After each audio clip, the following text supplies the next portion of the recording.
of God in this world. Beloved, if you haven't spent time gazing into the face of Jesus Christ, I want you to do that. I want you to make that priority number one. If you spend 10 minutes looking into the mirror when you're getting dressed, you spend 20 minutes looking into his face and let him put the face of Christ on you. Let the glory of God be absorbed into your body until you will walk in this world and somebody will walk past you and say, "What was that?" They will know that they touched God. They will know. They touched something. Maybe they didn't know what it was, but they touched God. So in Jesus Christ was the hope of all mankind.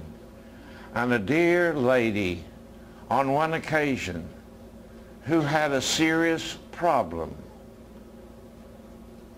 She was losing blood, which means her life was ebbing away. And she said to herself, if I could just touch the hem of his garment, that's all. I don't want him to lay hands on me. I don't need him to stop and pray over me. But if I could just touch the hem of his garment. Oh God, help us today. Help us, Lord, that somebody out there is going to see in me the glory of God. And if he could just touch something on me, or even my clothing, that they could be healed. Is that far out, or is that reality? Amen. Come on, beloved. I want to tell you, you're never going to be the same after this weekend. That will not be because of Des Walter. That will be because God has taken some of those seals off your book. And there's been a revelation that has touched your heart, and you've been changed. Oh, Lord, help us. That when we come together, if we come together again another time, that you'll say, hey, I've got a testimony. Somebody touched me, and they were made whole. Oh, God, help us. This is reality. Going back quickly, Revelation chapter 5. Revelation chapter 5. And it says, a lamb as it had been slain was sitting upon the throne. Why is it a lamb? A lamb has no defense mechanism. A lamb cannot hurt you. A lamb cannot kill you. A lamb simply says to you, what do you want to do to me? You want to hurt me? Go ahead, I can't stop you. You want to kill me? Go ahead, I can't stop you. A lamb is helpless in that regard. And that represents the man on the throne. I want you to get a hold of this. Why is it a lamb that represents the king on the throne?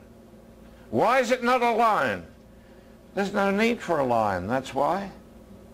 There's only need for a lamb. Why? What about God's enemies? What enemies? God does not have an enemy. If God had an enemy, he would not be God. That would mean that there's somebody out there that's big enough to take him on. There's nobody and nothing in the universe that can take God on. He doesn't need to be a lion. That's why he says to you, don't resist evil. There's nothing to fight. And some of you have been fighting many things in your life. You've been fighting attitudes. You've been fighting thoughts. You've been fighting concepts that you've had of God and other things. And you needn't have been fighting anything, because there is no opposition to God. How many people today believe that there's a devil out there? He's dressed in a black suit with a long tail, and he's got a pitchfork in his hand. And I've had people say to me, the devil has been chasing me all day. Oh, God help us. God does not have an enemy. Because if God did have an enemy, he would not be God. There is no power in this earth but the power of God. That's all. That's why Adam was told, don't eat the fruit of that tree of the knowledge of good and evil. Do you realize that everybody that believes in the devil has eaten the fruit of that tree? That's why they believe it. Because once you believe in good and evil, in your mortal state, you have to have two gods. You have to have. Why? Well, because you can't have one God that's God and the devil at the same time. Come on, you can't have that. So you've got to have two. So then we have God and we have this other guy, whatever you want to call him. And he's just an imaginary figure.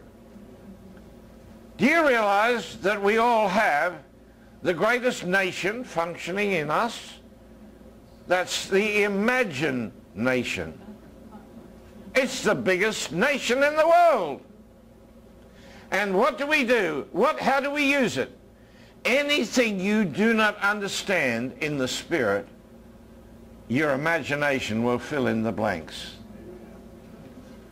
That's why you've got ghosts and ghouls and evil spirits and demons and all that junk.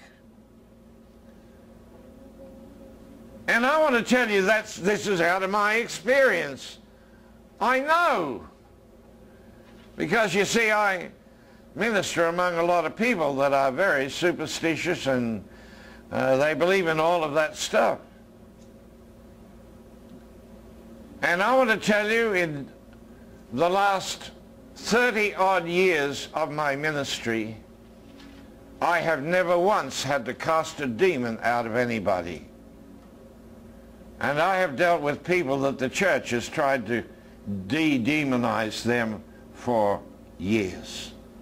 Never succeeded. Now, this is not something I can prove to you, academically. I can't prove that to you. But all I know is this: God does not have an enemy.